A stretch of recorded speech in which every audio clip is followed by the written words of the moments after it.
Good morning 11th class.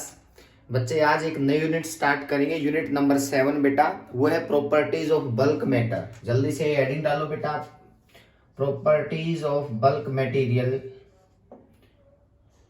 Properties of bulk materials. ध्यान से देखना बेटा, ये हमारी यूनिट नंबर 7 है बेटा, यूनिट नंबर 7। ग्रेविटेशन से आगे निकलते हैं, यूनिट नंबर 7 बेटा, प्रॉपर्टीज ऑफ बल्क मटेरियल। बेटा सुनना बेटा, प्रॉपर्टीज ऑफ बल्क मटेरियल में सबसे पहले हम लोगों को क्या चीजें पढ़नी है बेटा, वो पढ़नी है सॉलिड यानी कि मैकेनिकल प्रॉपर्टीज ऑफ सॉलिड। बेटा ये चैप्टर है हमारा, ये यूनिट है बेटा, properties of bulk material. Chapter कौन सा है? Mechanical properties of mechanical properties of solid. बेटा ये हमारा चैप्टर का नेम है बेटा, तो इसलिए इस चैप्टर को हम सबसे पहले डिस्कस करेंगे। पहले सॉलिड को डिस्कस करेंगे बेटा, फिर लिक्विड को करेंगे और फिर गैस को डिस्कस करेंगे। तो मेनली बेटा क्या है, स्टार्टिंग में हम सॉलिड को डिस्कस कर रहे हैं कि what are the mechanical properties of a solid. बेटा तो इस चैप्टर में क्या क्या चीजें डिस्कस करेंगे वो है बेटा, चलो स्टार्टिंग करते हैं। बेटा आप लोगों को पता है सॉलिड के बारे में कि सॉलिड क्या होता है, सॉलिड के मतलब कितने टाइप्स के आप लोग सॉलिड देखते हो और सॉलिड की क्या क्या प्रॉपर्टीज होती हैं। बेटा खैर ये डिस्कशन जो है ना बेटा, ये सॉलिड के बारे में ऐसा नहीं है। आप डेफिनेशंस वगैरह आप सब जानते हो कि व्हाट इज सॉलिड। बेटा आप सॉलिड के बारे में जानते हो, जिनके बीच में जो ये एटम्स हैं बेटा, और इन एटम्स के बीच में अगर फोर्स ऑफ अट्रैक्शन अगर किसी चीज में सबसे ज्यादा है तो वो सॉलिड है बेटा।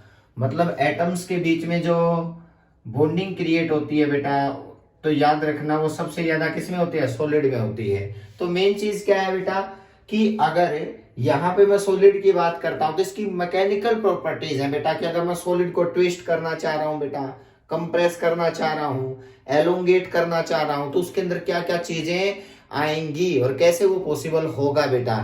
तो सॉलिड के अंदर सबसे पहले मेनली क्या चीज है बेटा, हम यहाँ पे मैकेनिकल प्रॉपर्टीज डिस्कस करने आए हैं सॉलिड की, मैकेनिकल प्रॉपर्टीज बेटा। और मैकेनिकल प्रॉपर्टीज में क्या है, मैं किसी भी सॉलिड के बारे में ये जानना चाहता हूं कि बेटा उसकी प्रॉपर्टीज है क्या रियल में, वो इलास्टिक है नहीं है, स्ट्रेच हो सकता है नहीं हो सकता है, कंप्रेस हो सकता है नहीं हो सकता है। तो वो सारी प्रॉपर्टीज जो है ना सॉलिड की हम इस यूनिट में डिस्कस करेंगे। क्लियर है बेटा? तो इस यूनिट स्टार्ट करने से पहले बेटा कुछ चीजें हैं जो मैं आपको बता देना चाह रहा हूं बेटा स्टार्टिंग में ही, वो है कुछ डेफिनेशंस बेटा। जैसे आप लोगों ने सुन रखा डिफॉर्मिंग फोर्स। बेटा हेडिंग डालना स्टार्ट करो, डिफॉर्मिंग फोर्स। बेटा अगर प्रॉपर्टीज जाननी है तो डिफॉर्मिंग फोर्स का पता होना जरूरी है। क्या होता है डिफॉर्मिंग फोर्स? बेटा देखो, अगर मैं किसी सॉलिड का बेटा, अगर मैं किसी बॉडी की शेप और साइज को चेंज करता हूं, फिर ही तो पता लगेगा बेटा उसका नेचर क्या है। पहले तो मैंने इसको चेंज करना पड़ेगा उसकी स्टेट से बेटा। तो मेन चीज क्या है कि डिफॉर्मिंग फोर्स क्या होता है, कैसा फोर्स होता है बेटा जो किसी भी बॉडी के शेप एंड साइज को क्या करता है बताओ, चेंज करता है बेटा। तो लिखो, it is a force acting on a body which acting at a body which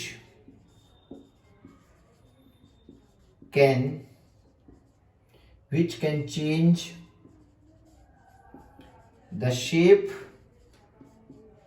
and size of body। बेटा ध्यान से देखना बेटा, उसको हम बोलते हैं डिफॉर्मिंग फोर्स। कि डिफॉर्मिंग फोर्स या तो वो शेप चेंज करता है या उसका साइज को चेंज करता है, ये डिफॉर्मिंग फोर्स बोला जाता है बेटा। सेकंड लिखो, रिस्टोरिंग फोर्स। बेटा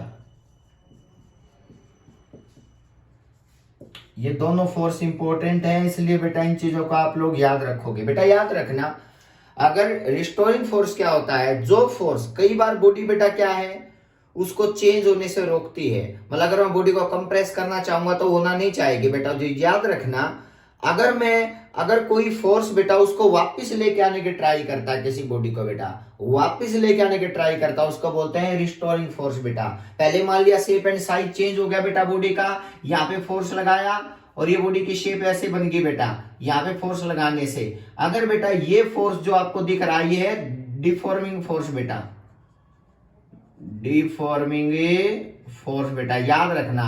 और इसको वापस अगर ओरिजिनल पोजीशन पे जो लेके जाने की ट्राई करेगा जो पहले थे बेटा, उसको बोलेंगे रिस्टोरिंग फोर्स बेटा।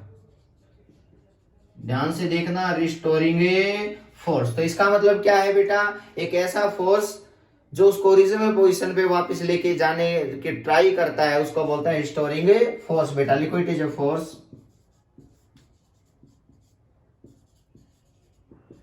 which try to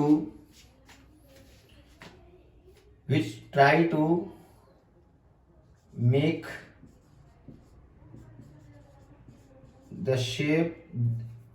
the original shape of the body बेटा, ओरिजिनल शेप ऑफ बॉडी बेटा। बेटा कई बार तो ये रिस्टोरिंग फोर्स कई बार तो उसको शेप दे भी देता है, कई बार नहीं दे पाता है बेटा, वो आगे आएंगी चीजें। तो रिस्टोरिंग फोर्स क्या होता है, it is a force which try to make the original shape of the body बेटा, उसको हम बोलते हैं रिस्टोरिंग फोर्स बेटा, जो वापस लगता है। और जो डिफॉर्मिंग होता है, जो उसकी शेप एंड साइज को चेंज करता है किसी भी बॉडी के बेटा। तो अब ये चीज आप लोग याद रखोगे। अब बात क्या है बेटा, अब ये रिस्टोरिंग और डिफोरिंग फोर्स के बाद हम बॉडी के टाइप्स देखते हैं बेटा कि उनके नेचर कैसे मिलते हैं। तो उसमें नेचर में एक प्रॉपर्टी है बेटा जो किसी सॉलिड के नेचर के बारे में सबसे ज्यादा बताते हैं बेटा, वो इलास्टिसिटी बेटा। क्या है बताओ, इलास्टिसिटी। तो इसका मतलब इलास्टिसिटी को हम लोग डिस्कस करेंगे। अब देखो बेटा, नेचर कैसा है किसी सॉलिड का, वो सबसे मेनली अलग अलग चीजें डिस्कस करेंगे भाई, इलास्टिक है नहीं है, इलास्टिक को छोड़ के और कौन से सॉलिड हो सकते हैं बेटा। तो मेन चीज क्या है, एक ऐसी प्रॉपर्टी जो हमें बहुत जानना जरूरी है किसी भी सॉलिड की, तो वो क्या है, इलास्टिसिटी बेटा। ये दो फोर्स है बेटा जो इलास्टिसिटी को हम ये बताएंगे कि ये इलास्टिसिटी इलास्टिक है या नहीं है बेटा।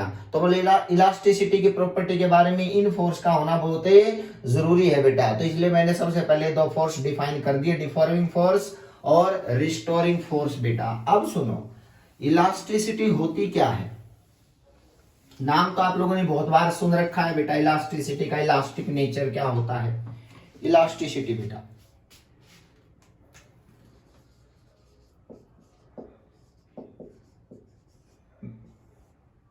बेटा एक ऐसी प्रॉपर्टी है किसी भी सॉलिड की जो बॉडी को, अगर मैं उसकी बॉडी को डिफॉर्मिंग फोर्स लगा के उसकी शेप एंड साइज को बदल भी दूं ना बेटा, तो वो बॉडी वापस ओरिजिनल पोजीशन पे आ जाती है बेटा। उसको बोलते हैं इलास्टिसिटी। उस प्रॉपर्टी को, उस बॉडी की उस प्रॉपर्टी को बोलते हैं इलास्टिसिटी बेटा। तो क्या लिखोगे, it is a property of a body, it is a property of a body बेटा which regains its original position beta. It is a property of a body which regain its original position in which beta, in which body can regain beta, in which body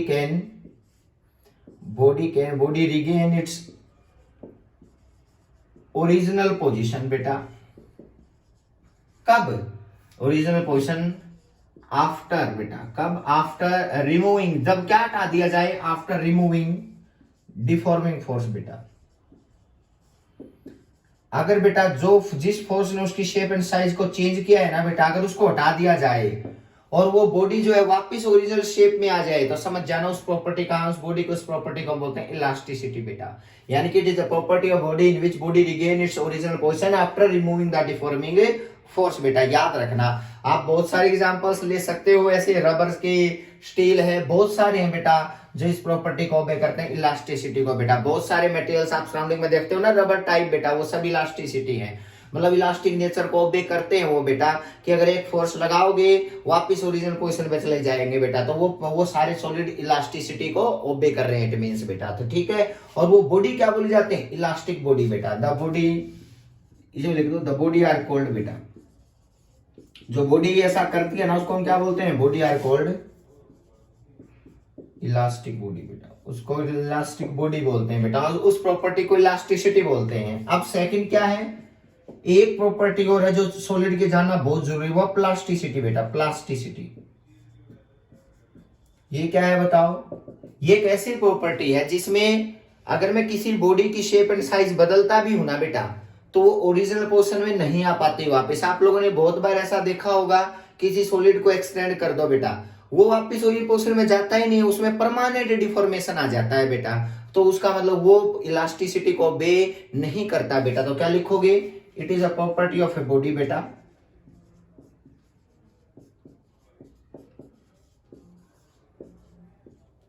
It is a property of a body in which body will not regain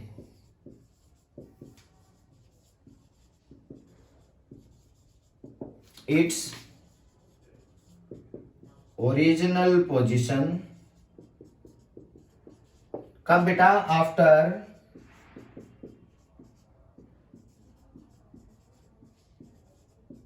removing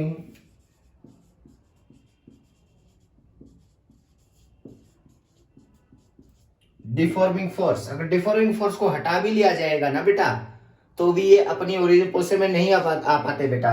and that body are called बेटा, and the body are called, ऐसी body को हम क्या बोलते हैं? ये तो property है बेटा। And the body are called plastic body बेटा, कि प्लास्टिक है वो।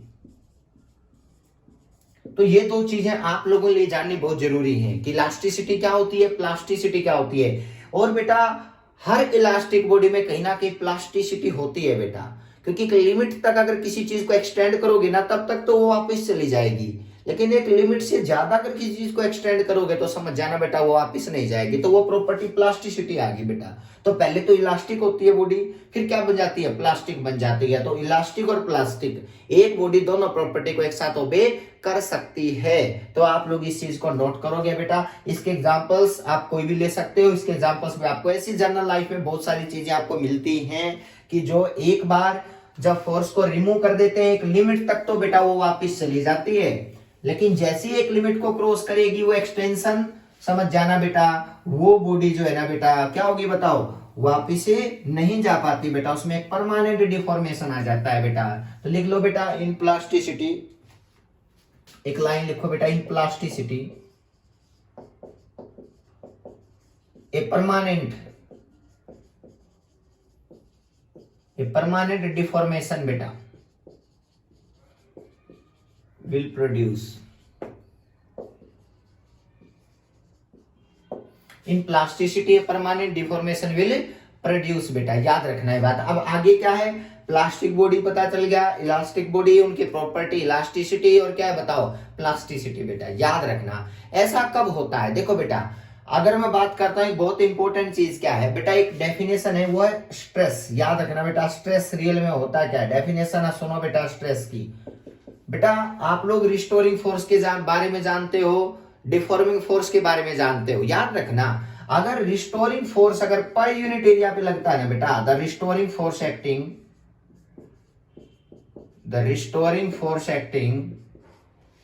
Per unit area is called stress बेटा। याद रखना जो वापिस आता है ना उस बॉडी को वापिस लेके आता है ओरिजिनल पोजीशन में बेटा, यानी कि वो पर यूनिट एरिया पे जो रिस्टोरिंग फोर्स लगेगा उसको हम बोलते हैं restoring force acting per unit area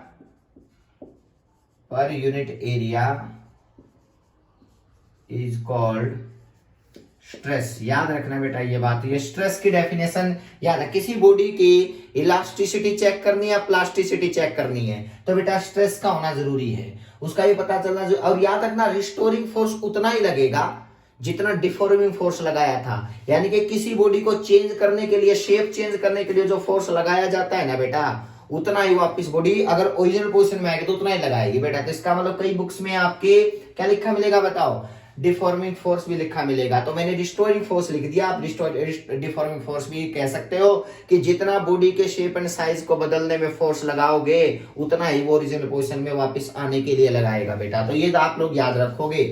अब स्ट्रेस का फॉर्मूला,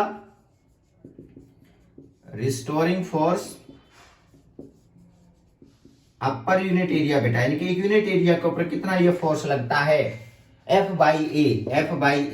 और पता है इसके जो डायमेंशंस होते हैं, इसकी यूनिट क्या होती है बताओ? न्यूटन पर मीटर स्क्वायर बेटा। कोई कंफ्यूजन नहीं होना चाहिए, न्यूटन पर मीटर स्क्वायर बेटा। स्केलर क्वांटिटी है स्केलर क्वांटिटी है, इसमें कोई कंफ्यूजन वाली बात नहीं है बेटा। स्ट्रेस जो है, अलग अलग टाइप के स्ट्रेस हो सकते हैं बेटा। टाइप्स ऑफ स्ट्रेस देखना बेटा, टाइप्स ऑफ स्ट्रेस बेटा लॉन्गिट्यूडनल, यानी कि मैं किसी के ऊपर लेंथ वाइज भी फोर्स लगा सकता हूं, लॉन्गिट्यूडनल स्ट्रेस बेटा। याद रखना नाम से, ये लॉन्गिट्यूडनल मतलब लेंथ वाइज अगर पर यूनिट एरिया पे फोर्स लगाता हूं बेटा उसको स्ट्रेच करने के लिए। लेंथ वॉल्यूम वाइज लगाता हूं तो वॉल्यूमेट्रिक स्ट्रेस बेटा। याद रखना ये बात बेटा। और थर्ड जो है वो है एंगल वाइज, अगर मुझे इस बॉडी को बेटा उसकी शेप, उसके एंगल को बदलना है बेटा, उसको टिल्ट करना है बेटा, उसको बोलते हैं शेयर स्ट्रेस बेटा, शेयर स्ट्रेस या टेंजेंशियल स्ट्रेस बेटा, टेंजेंशियल लिख लो। तो याद रखना अगर किसी बॉडी के शेप एंड साइज को बदलना चाहोगे तो उस पर स्ट्रेस लगना जरूरी है। वो होता है force acting per unit area, वो तीन टाइप हो सकते हैं। लॉन्गिट्यूडनल स्ट्रेस भी हो सकता है, लेंथ वाइज जो पर यूनिट एरिया पे फोर्स लगता है, वॉल्यूम वाइज चाहे कंप्रेस हो चाहे उसको वॉल्यूम को बढ़ाया जाए, और बेटा टेंजेंशियल उसके एंगल को चेंज किया जाए। समझ में आई बात बेटा, मतलब इसके ऊपर लगा के इसके एंगल को ऐसे किया जाए बेटा, उसका एंगल बदला जाए, वॉल्यूम ना बदले, लेंथ ना बदले, सिर्फ उसका एंगल बदल जाए। ऐसे खड़ी है बॉडी तो ऐसे एंगल बदल जाए बेटा। तो ये जो फोर्स लगेगा पर यूनिट एरिया पे, जो एंगल बदलता है किसी बॉडी का बेटा, that is called shear tangential stress बेटा। क्या है वो? टेंजेंशियल। इसका एक और नाम होता है शियर स्ट्रेस बेटा, शियर स्ट्रेस, शियर स्ट्रेस। याद रखोगे ये बात बेटा, शियर स्ट्रेस। तो स्ट्रेस आप लोगों को क्लियर होना चाहिए कि स्ट्रेस रियल में होता क्या है। स्ट्रेस होता है फोर्स पर यूनिट एरिया, या डिफॉर्मिंग फोर्स या restoring force per unit area बेटा, एफ बाई ए। फॉर्मूला सबको याद होना चाहिए। अब आगे बढ़ते हैं बेटा, अब आगे बढ़ते हैं बेटा। आपको पता है कि अगर मैं किसी बॉडी पे स्ट्रेस लगाता हूं तो बॉडी में 100% एक डेफिनेशन है बेटा, एक प्रॉपर्टी है जो ऑलवेज जो है बेटा वो आएगी उस बॉडी में। और स्ट्रेन, अगर स्ट्रेस लगाओगे तो स्ट्रेन आएगा बेटा। तो इसका मतलब आपके लिए स्ट्रेस के साथ स्ट्रेन पढ़ना भी बहुत जरूरी है बेटा। कि क्या होता है स्ट्रेन? स्ट्रेस लगाने से हमेशा स्ट्रेन जनरेट होता है बेटा। ये होता है, it is A ratio of, अभी पढ़ाता हूं बेटा, it is A ratio of change in dimensions per unit original dimensions बेटा। ये इससे चेक करते हैं, पर यूनिट ओरिजिनल डायमेंशंस बेटा।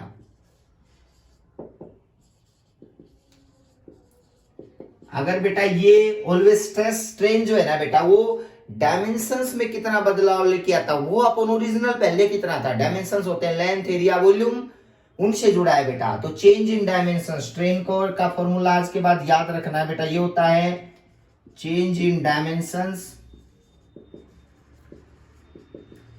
और नीचे लिखना बेटा ओरिजिनल डायमेंशंस बेटा।